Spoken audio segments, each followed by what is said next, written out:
Yo, yo, yo, visualize shark takes, hit the wave grinding. In the chat, gun shark odds make it rhyming. Sunday vibes, smooth bets, no confining. Hats engaged, can't stop us from shining. Bet on the spread, liking it, keep it tight. Push the odds further, jack on the hindsight. Odds fellows mind grasping the right sight. Hats, caps on heads, winners in plain sight.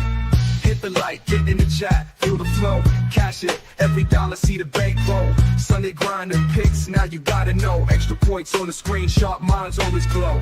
Big parlays, predictions we home. Standing tall, betting knowledge all. On a suddenly not so casual Sunday in January, it is NFL, the extra points, the big show, divisional weekend, part 2. Sunday, January the 19th, 2025, the Shark, the Gun, and the Odds Fellow, right here live on Shark Waters Nation, X and YouTube, and the Guns Picks channel. We are so overdue for good playoff football. Bring it to us today, please. We got a lot of plays, a lot of conversation. Guns Picks, what's going on, brother? Man, it is a beautiful day. Hit that big play, biggest play of the day with Kansas City.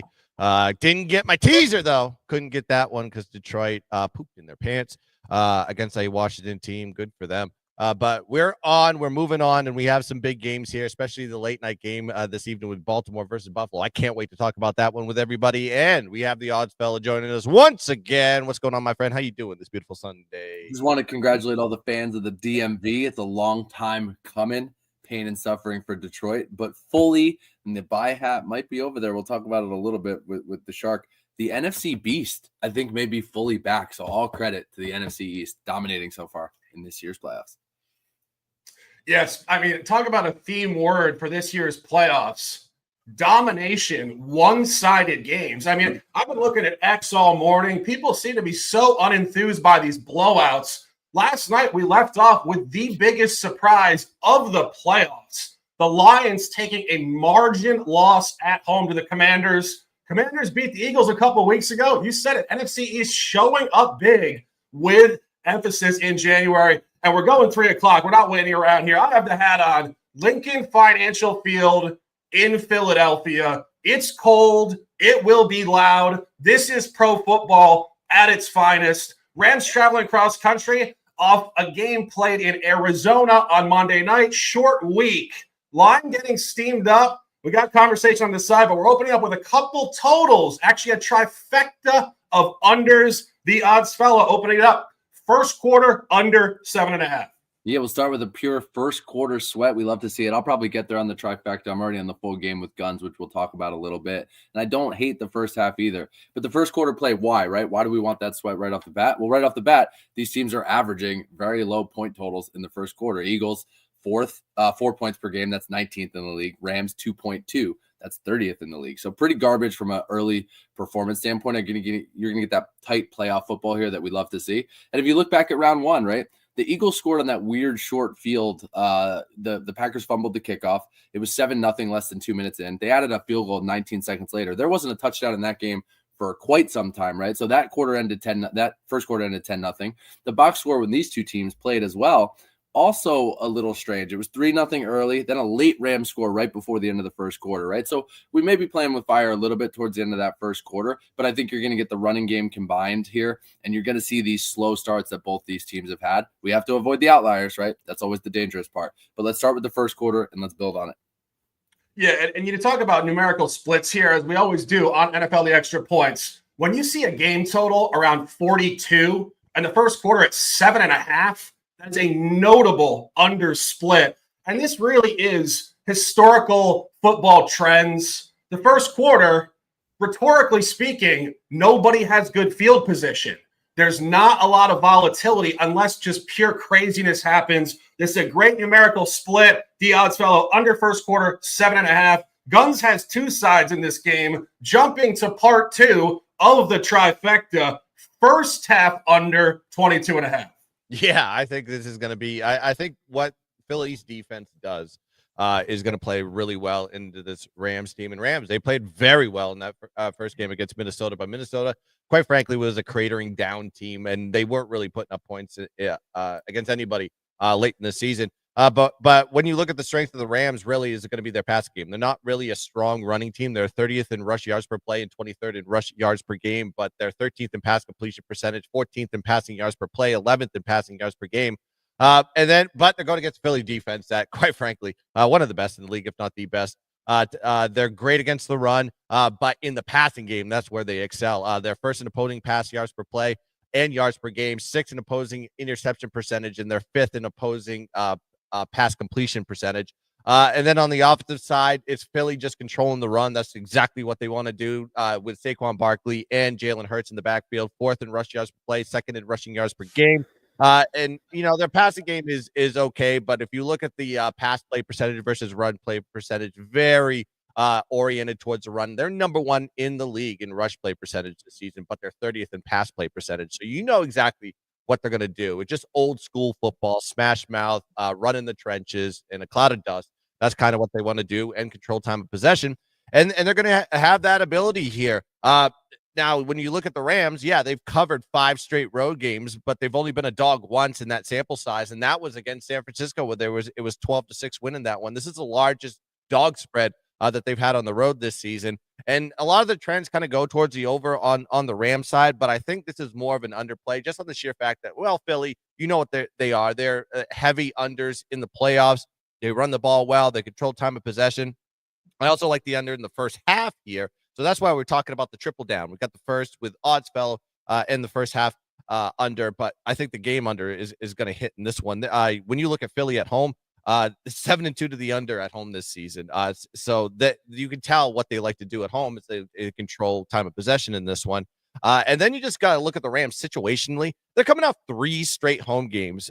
And they tend to underperform on the road. You look at their numbers on the road, 19 points per game of total offense to their opponent, 19 points per game they're putting up on the road this season. And most were against non-playoff teams on the road. The only team that was a playoff caliber team that they played on the road was the Detroit Lions in week 1. Every other situational play was against non-playoff teams. Now they're playing the best defense, the best team that they've ever played on the road. It's going to be cold there, so there's a little bit of a climate knowing that they played 3 straight weeks in LA.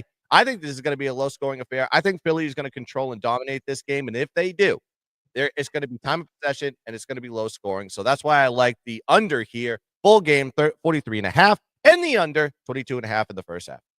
Yeah, and another key part for me and why I got to the full game under as well, and like I said, I may add the first half here too as well, just to protect myself against maybe some of that outlier stuff in the first quarter, is both of these teams have thrived, or at least the Eagles defense and how well they've played, right? They've scored 111 points off turnovers. That's good for 3rd in the league, right? So they're taking those turnovers like we saw in the first round of the playoffs, that fumbled kick off, and they're turning it right into points, and they're maximizing those points. But the other side of this and how you avoid some of that is these are 2 of the better teams at limiting mistakes. So the Eagles and Rams offensively have only allowed 40 points off of their turnovers. That's good for tied. Funny enough, these 2 teams come in tied for 5th in the league. So let's keep that trend going, right? If Stafford and the Rams aren't turning it over and they're using Saquon and Hurts in that running game, you're not going to hopefully see a lot of that turnover stuff that could lead to some of those weird shorter field possessions. Yeah, no, when I was looking at this, in terms of line functionality, of course, the beauty of this matchup, we did get a regular season matchup between these 2 teams. It was midseason in LA, week 12, Philadelphia 37-20. Noteworthy high game there. Key point on the line, 47.5. Moved down to 45.5. I have this game to finish at the absolute high point, 43. So we hate to say you're free rolling because you don't ever want to say that with betting, but this is a capped market numerically. It's going to peak at 43, and it should go under. And just jumping off of what you guys were saying, if you look at what the Rams have done on the road this year, they haven't had a terrible time trying to score the ball, even in recent history. The only game with any points was the New England game, where that was just New England's playing Drake May and this real kind of wide open style of ball. Their most recent road games, 21-14 at New Orleans. And that's a New Orleans team that was, I mean, honestly, involved in a ton of track meet shootout games this year. Rams just sucked the life out of the game.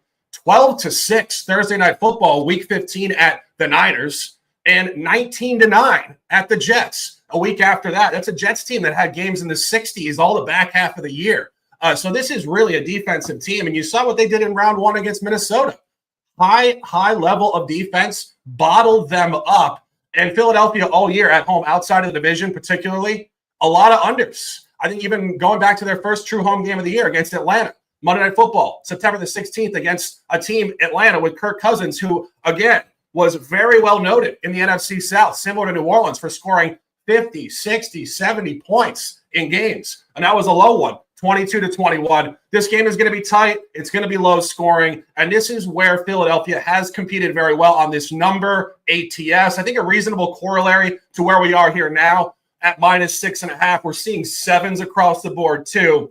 Go back to week 15, in-state game against Pittsburgh. At that point in time, everybody loved Pittsburgh. The mainstream media had said they're back. They're going to go to the AFC title game.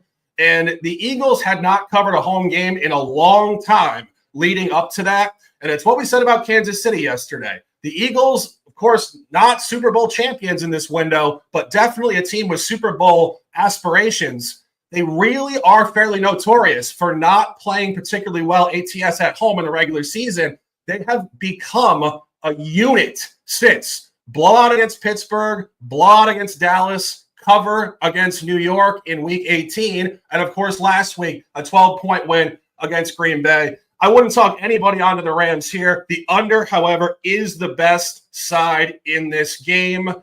Game 2, I'm talking about great games, and I said we're overdue. This game is tracking, and it is looking like we're going to see an all-time NFL classic at 6:30 in Orchard Park, New York.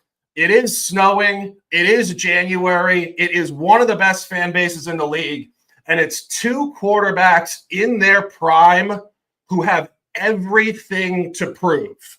The best games in NFL history are precisely this. And we have a lot of angles in this game. I have the over, but I will throw it to the gun, who aligns with the over, for opening comments.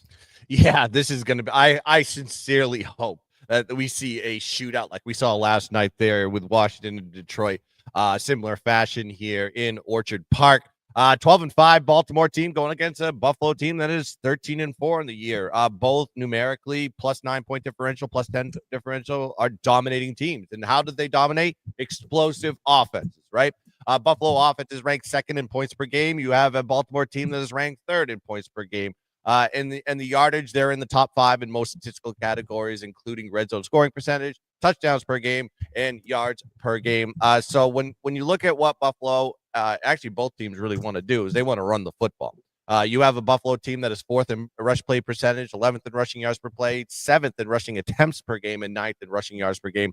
Buffalo pass deep offense, a little bit different, but they do get the yaks on the yards per play. They're ranked 8th in the league in yards per play, 9th in yards per game. And that's on the sheer fact that when they can run the football efficiently, they tend to get those opportunities in the passing game because, everybody loads up the box. The next thing you know, you have open receivers down the field.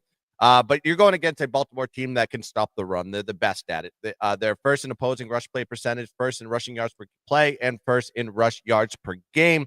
But on the defensive side with the passing game, they're a little bit vulnerable on that side of the ball. But if they can make this team one-dimensional, as we've seen in the last few games, this Baltimore defense can really hold themselves up. However, two explosive offenses. If one goes back and forth, I think that we're going to look at a scoring affair. But what I noticed about Buffalo is when they go against good pass rush defenses, they tend to struggle. Baltimore, for example, in the first game, 35-10, outgained 191 yards in that game. They are 4th in rush DVOA. Then they played a Houston team. Houston beat them 23-20, outgained 149 yards in that game, and that team is 3rd in rush DVOA in the league. But like I mentioned, these two teams did meet in 35-10, 2.5-point favorites in that one. The total was 47.5 in Baltimore in relatively good conditions. Now you got to go into Orchard Park in January. There's snow on the field. There's ice on the field. Yet the total is 51.5.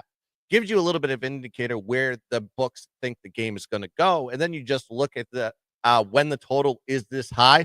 Baltimore 7-2 to the over on the road, and they're 4-0 to the over when the total is over 50. So Baltimore games, this is playing right into an over situation here. And then on the Buffalo side, similar type of fashion here, 6-2 to the over at home. This is the highest total Buffalo has seen at home all season. And then you have Buffalo that is 2-0 to the over when the total is 50 points or more. So another situation where, yes, this plays right into what Buffalo wants to do. It's going to be a high-scoring affair here. Then you got to look at how these two teams have performed statistically. 37 points per game in the last 5 games, and that I'm throwing out the New England game in the last game of the year because Josh Allen didn't play in that game. And Josh Allen played games, they're averaging 37 points per game in their last 5, and then Baltimore's averaged 32.6 points per game in their last 5 against more competitive teams. So this is the last meeting. Like I said, went under at 47.5. Now you're seeing the total go up to 51.5. Tells you everything you need to know. Plays into both sides. I love the over in this game. This is my favorite play of Sunday. So give me the over the total here. Baltimore, Buffalo, 51.5 as the play. Completely aligned. You said a lot of it. I got a couple more points. And, you talk about this game potentially being a classic in terms of the ATS tightness and just the historical capacity of these quarterbacks in their prime and their motivation. This is also just where we're so overdue to see an over in the playoffs. Of course, we did finally get there last night with emphasis, Washington 45-31. But this is where you get to buy low, both on Buffalo and Baltimore in the playoffs. Buffalo round 1, 31-7, under against Denver. Key point in the game. Buffalo absolutely elite on offense, 471 total yards, 41 minutes, 43 seconds, time of possession, completely dominant. So it was Denver being unable to do anything. It wasn't Buffalo. And you look at the story with the Ravens first round game, very similar. I mean, almost identical. 464 total yards, 39-33 time of possession. And I have written down here, it is absolutely uncanny how similar Buffalo and Baltimore games were last week numerically by books and in terms of the game flow and yardage dispersion. They basically played the exact same game.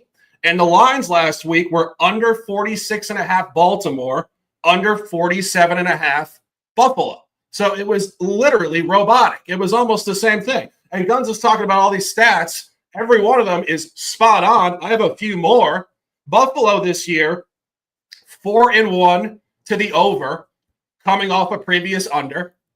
5-0 at home in the regular season to the over outside of the division. And 1-0 at home in snow games. Week 13, Sunday Night Football, 35-10 over 44.5 against San Francisco. That was San Francisco unable to score the ball in the snow. Coming across from, San Francisco, Berkeley, that area. Buffalo can score the ball at will in the snow. They love it. And Baltimore will match them. You talk about buying low on Baltimore, 4-0 this year to the over off a previous under. And as Guns mentioned, this line is all over the over. When these teams played in the regular season, I think Guns said 47.5. I actually saw it open at 45.5, which makes this even stronger for us because 45.5 open, that's a 6-point move north at open off a 35-10 game, indicating roughly 58 points in this game. And if you go to that game, it was week 4 in Baltimore, September the 29th, Sunday Night Football. We had Baltimore with emphasis there. At that point in time, Buffalo was 3-0. Everybody was saying Buffalo is going to go win the Super Bowl.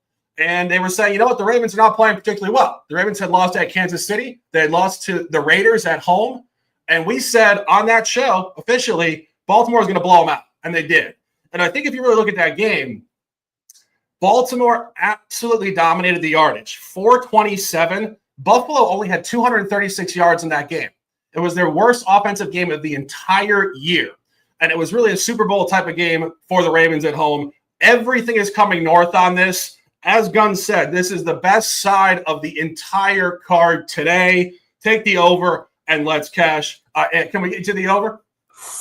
We'll see. I'm going to look to attack it live, but I do love everything you guys laid out about it, and I think it's a great look. And for me in this game, I'm very close to taking the Ravens. I'm not quite there yet. I think this is the type of game we talked about on the side, just to get into that a little bit, where it's so evenly matched, and there's so many different matchups to attack that you really kind of have to go with how you think the game script is going to play out and what matchup is going to matter. So interesting when you have the regular season dynamic that we talked about numerically compared to the playoff dynamic. These teams did play in this round back in January of 2021, right? So a while back, but still some of this, core team, and especially the quarterbacks. And that was a game where Lamar and the Ravens got beat up, right? They lost that game 17-3. It was the last time that Buffalo won in this round, because this divisional round has been a thorn in their side as of late. They've lost 3 consecutive seasons, the past 2 at home.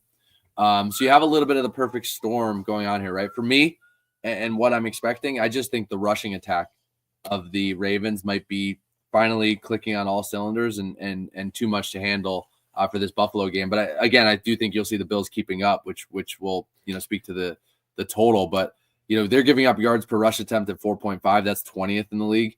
It's actually a little bit worse at like 4.8 at home. So I think that's where Lamar and Derrick Henry and the squad are going to be ready to attack. I just want to talk about one thing, because everybody's talking about the weather today. You see it on ESPN. It's obnoxious what they're saying about the weather. It's just snow, it's ice. They're shoveling the field. Look at the wind on this one. This is probably the lowest wind that I've ever seen in Buffalo in the history of Orchard Park. 1 mile an hour winds, 2 mile an hour winds. By game time, that's a spring day. It is going to be, it's going to be 17 degrees, 16 degrees in Orchard Park today, but no wind. So I think that's why the total is staying so high. It's not moving at all. So if you're thinking this is an under, I mean, you might want to go and get your head examined, because I think we're going to see a lot of points today. And if not, then, it is what it is. Probably a lot of outliers if it doesn't go over. Yeah, no, 100%. I want to give a shout out to our guys in the chat. We do want to talk about the side in this game just for a minute here as well. Peter Grassi, what's going on, brother? Picks from Dave. What's up, bro? Rye Cape, Macrina, Fly Eagles Fly. Let's go, Bird Gang. David Lee says Buffalo money line. Let's cash. And Sean Murphy with a couple comments up top. Buffalo money line. Baltimore Buffalo over 51. Well, we completely agree, Sean. Let's dominate. And just going into it a little bit further, Guns, you were talking about the offensive and defensive stats here. I do want to emphasize a couple points here. This is where I think Josh Allen's going to have a field day. Buffalo is 9th in the league in pass yards. Baltimore is 31st in the league in passing yards against on defense. And you talk about this snow.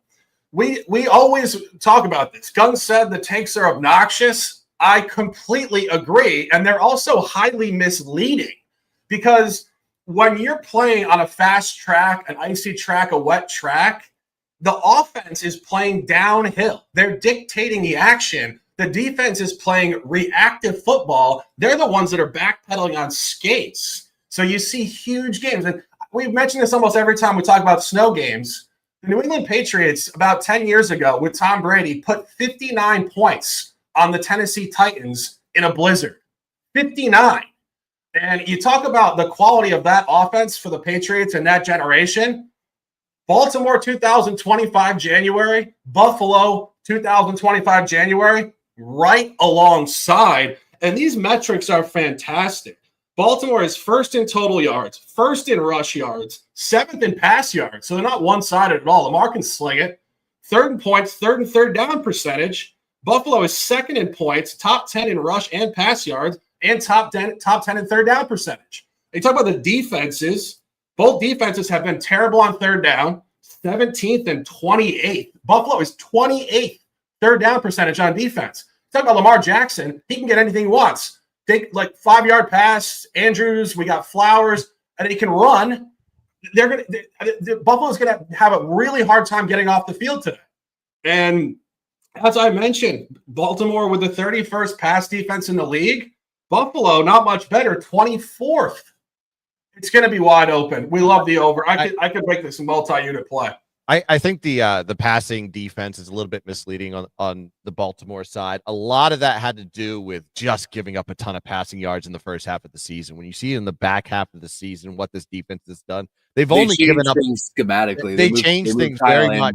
They made some adjustments, because they've only given up 300 yards of total offense twice, correct, and that was to the Pittsburgh Steelers twice. Everybody else went under 300 yards of total offense, including passing, which the most they ever gave up was 251. That was against Pittsburgh in the playoffs in the previous game. but they haven't given up. They haven't given up more than 200. They've only given up 200 yards of passing in 8 games once in the regular season. So this is a passing defense that has gotten a lot better. I'm not saying there's not going to be scoring in this game because Buffalo is a different animal. But if you're looking at the pass statistics with the Baltimore defense, the passing defense is a little bit misleading because this is a much improved pass-oriented defense, and their rush defense is absolutely elite. I lean towards the Baltimore side as far as the side goes. Seeing that it was 2.5 at home for Baltimore in the previous matchup, and Baltimore has been steamed up to a favorite in this game, tells me that this is probably a Baltimore spot more than it is a Buffalo. Yeah, I'm looking at it now, like as you were saying, just going through that last 8-pack of games here. I think you could actually go even one layer deeper and go opponent by opponent to see where they scored or where they didn't. Sure. When you look at some of these games, like these unders, particularly in the last 5 weeks, Philadelphia, if you guys remember, they were basically saying Jalen Hurts could not throw the ball, and AJ Brown was gonna literally demand a trade. That's how bad the Philadelphia pass offense was. So he's reading motivational books on the sideline to keep his head straight. Right. And I'm only saying, so it's you say, okay, Baltimore's improved, but some of these opponents have been historically terrible. And then they played the Giants with, I believe it was Drew Lock or Tommy DeVito. Then they caught Pittsburgh at home. Russell Wilson obviously cratered down significantly to end the year. They caught Houston on Christmas Day, where C.J. Stroud had his worst career game by a mile. And then they played Cleveland to close the year, 35-10. Cleveland had DTR in there and the kid from Western Kentucky, Bailey Zappi. So, again, I don't entirely know if they improved that much or if the opponents just got way softer in the passing market. And if you go back even just through these games, the last real big over they had was a primetime game. So we can call this a late game, 6:30, whatever, against Cincinnati at home, 35-34. And Burrow slayed them. And you talk about gunslingers in their prime, Josh Allen and Burrow are 1 and 1A, stylistically. They're your classic old school 6'5" pocket passer, strong arm, precise accuracy. I honestly think it could be like that game. Thursday Night Football, Week 10, 35-34. This is totally just candid commentary here. I had said 35-34 to a couple people midweek. And here's a game that finished 35-34, over 1 point game. And that's your 1 point spread. And we want to talk about the spread because I think everybody wants an angle in this game. I got to be honest. I could make an argument for either side here. Guns, any thoughts? Last guy with the ball wins. It could be one of those situations.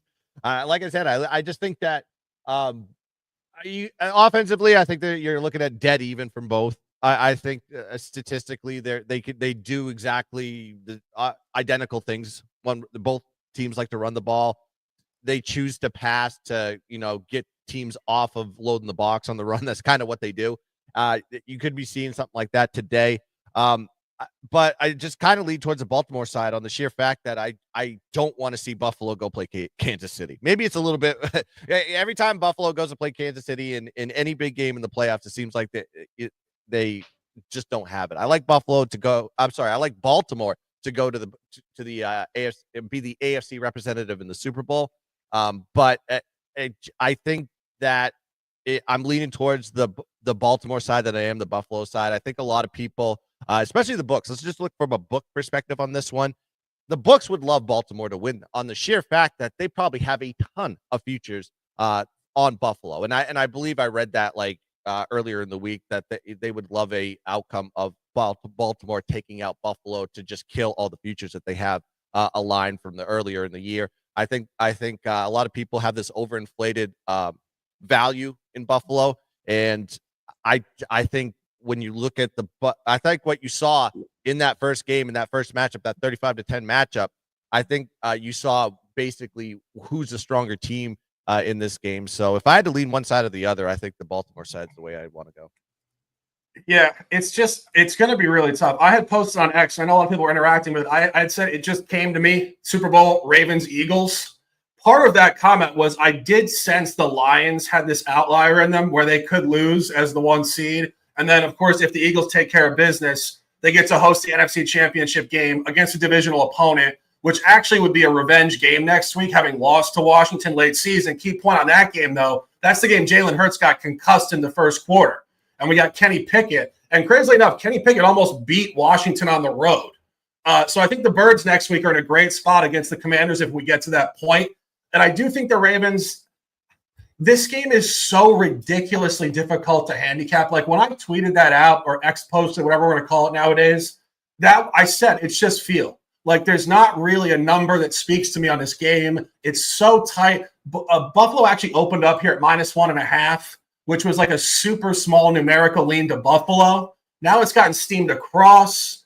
Very hard to read. And if you look at truthfully what Baltimore has done on the road this year, they've been a really good road team, particularly outside of the division in recent history. Their two worst performances on the road were week 8 at Cleveland, the game Jameis Winston got them late and they lost, and then a real trash effort at Pittsburgh. That game they only scored 16 with multiple turnovers. You're looking at games here back in week 3. Actually, let's go all the way back to week 1.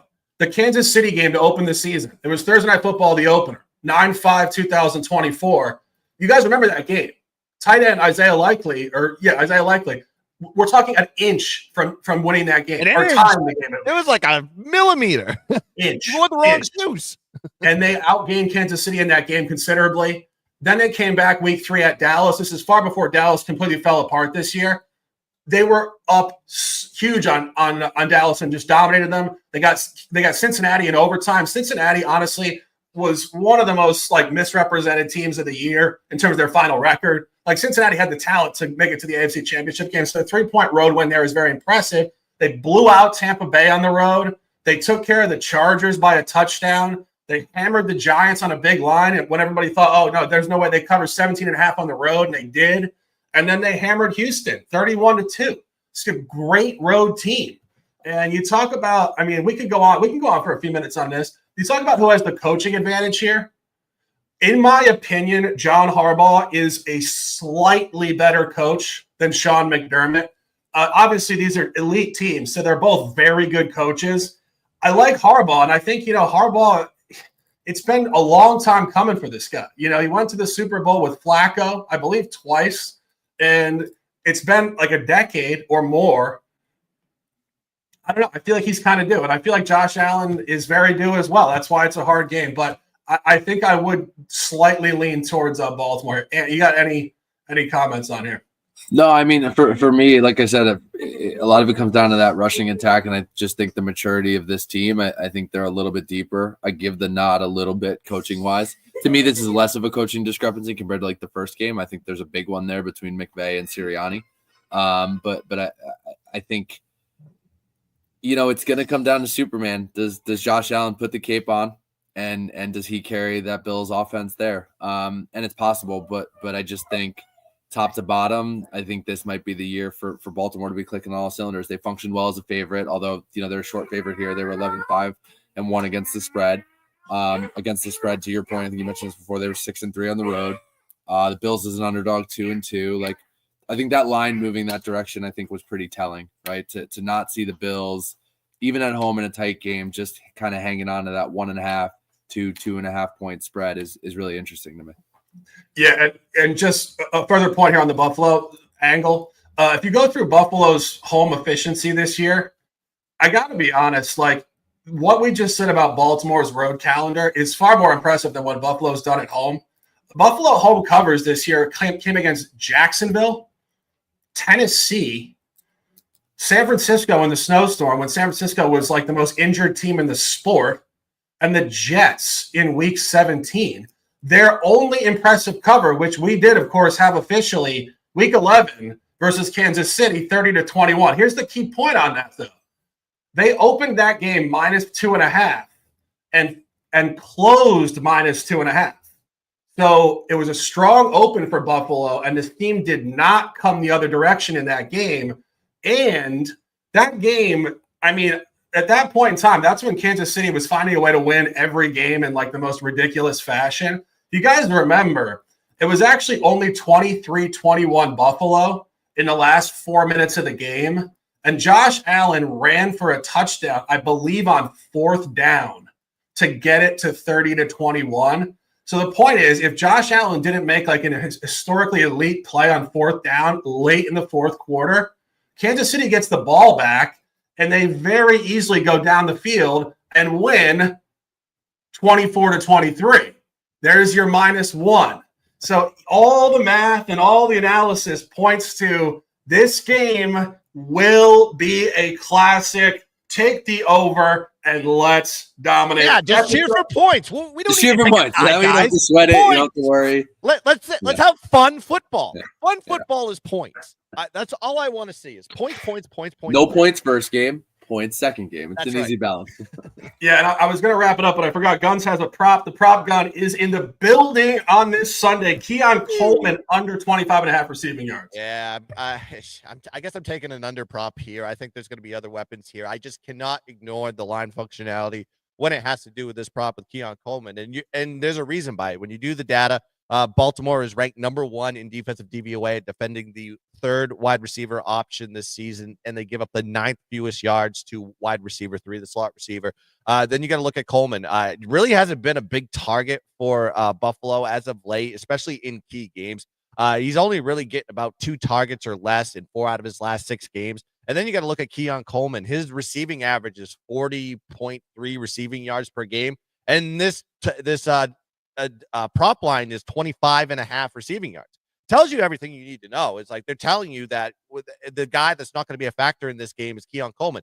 But you look at these two teams of what they want to do. They want to run the ball. So I think effectively they're going to be running the ball a little bit more than passing the ball in this game.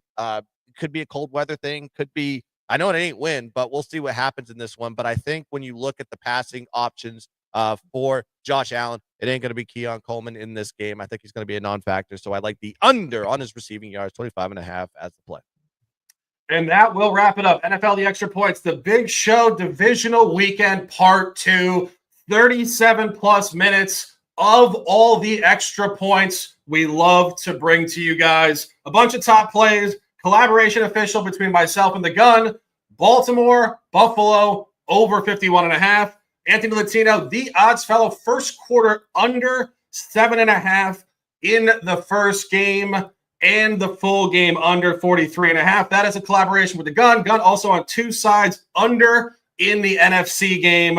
Rams Philadelphia first half under 22.5, and Rams Philadelphia under 43.5. As just discussed, Keon Coleman, wide receiver Buffalo, under 25.5 receiving yards. And of course, the late night over. It is NFL The Extra Points. We bring you the extra points, the fastest pace. It is an opportunity to dominate. 4 odds. A pleasure as always, Guns. Close them out with some words, and let's dominate. Yeah, appreciate everybody, you beautiful bastards in the chat. Make sure, if you have not done so already, go to YouTube and like the video. Go to YouTube and comment on the video. That's how you get in the algorithm of all algorithms that YouTube deems fit. So you need to help us out to get in the mix. Go to the Shark Waters Nation channel. Go to the Gunspicks channel on YouTube and subscribe. Hit the like button and of course, comment on the videos. And go check us out on X at Gunspicks, at Sharkin Sports 88, and the Odds Fellow on X. And no more TikTok, so I can't really promote that anymore. But that's going to do it here for the Extra Point Show. I am Gunspicks. Let's cash some tickets. Let's dominate the ball. And as always, let's keep dancing. Jabang.